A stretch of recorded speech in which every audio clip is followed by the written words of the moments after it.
Hi, thanks for watching and welcome to JH Backcountry Health. My name is Ian and I'll be your certified personal trainer today. In this video, we're going to go over the 4-point stance for hip rotation. This will help stretch out those hip adductors on the inside of your thigh and your groin, as well as improve your hip internal and external rotation, flexibility, and mechanics. So for this exercise, you're going to start on all fours.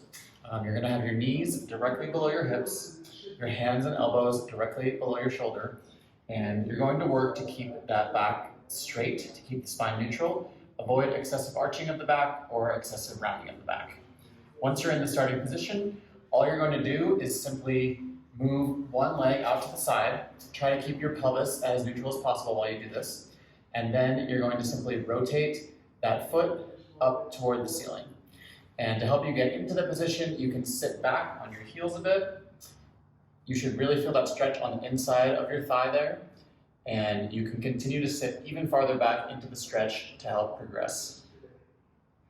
From there, you can hold that position for 3 to 5 seconds and do a few sets of 10 to 15 repetitions.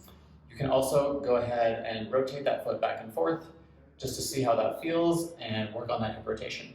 And that is the 4-point stance for hip rotation. After you finish with the first leg, go ahead and extend the other leg and do the second side.